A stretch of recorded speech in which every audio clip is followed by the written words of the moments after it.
Hi, everybody. My name is Mark McKenzie, and I am the Program Director for the UBC Family Practice Residency Program. Thank you very much for taking part in this interview process. Um, I know you're very busy people, and just taking the time and making the effort to help us out is very much appreciated. This is pretty important work. We are tasked with finding not just the best residents for our program, but also the best future family physicians for the people of BC.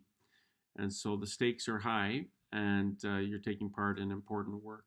So, if one definition of happiness is hard work worth doing well, I hope that at the end of this whole process, you'll feel happy with it, rewarded by it, and feel that your time has been spent in a worthwhile way. The interview process itself is pretty straightforward. It's a 25-minute interview. We have two interviewers, typically a faculty member and a resident, and we provide you with a question template that has been created by our resident selection committee to reflect and assess for attributes that the literature has selected and identified as good predictors of really good performance in a residency program by an applicant. Um, we want the whole interview process to feel pretty natural and comfortable. So um, please remember that ideally every applicant, whether they're successful or not, should feel heard, should feel respected, and should feel at the end of the process that they've had a good opportunity to show who they are as a person and why they would be a really good fit for our program. Um, Unfortunately, with such a big cohort, over 800 people that actually over 1,000 people that we're interviewing this year, um, there'll be people in that cohort that we don't want in our program. And there's opportunities for you to indicate that on your score sheet. You can put that in the comments section. There's a box to check off that says do not rank. And if you feel strongly enough that an applicant shouldn't be ranked at all, then we appreciate you making that designation.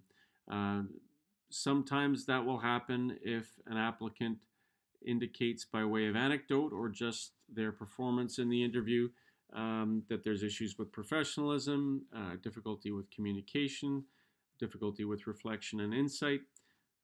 Those may all be indications that you feel strongly enough about that you feel that the designation of do not rank is required.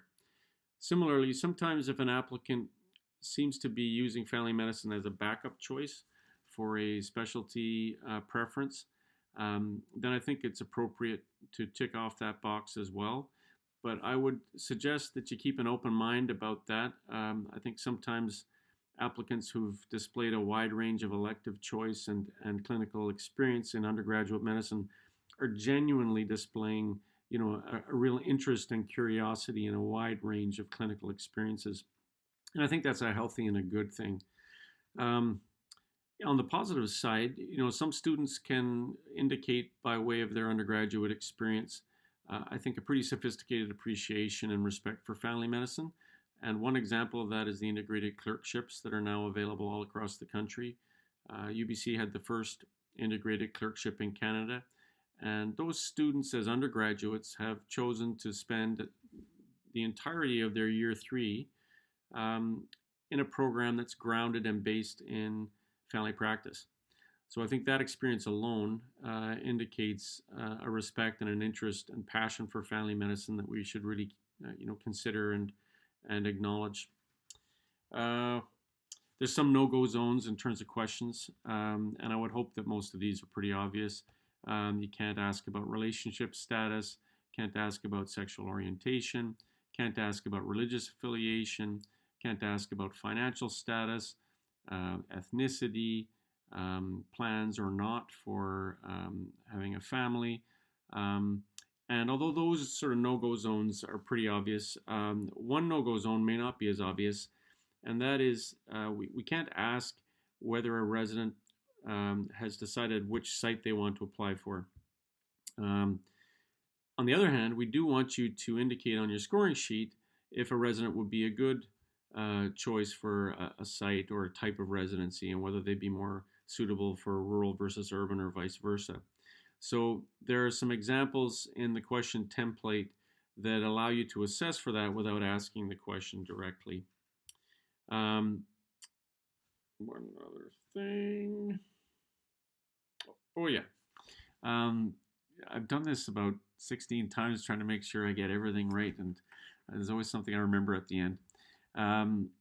You may be asked about the program and asked to provide information about the program. And although I know all of you are very familiar with your local site program that you're involved with, you may not have the information at hand to inform the applicants about the program writ large or other sites. Don't feel you have to. Just refer them to the open house, which is going on concurrently with the interviews, or the website, and that should adequately inform them about our program and help them with their choice. So once again, thanks very much, and I hope that this is an interesting and rewarding experience for you, and good luck interviewing.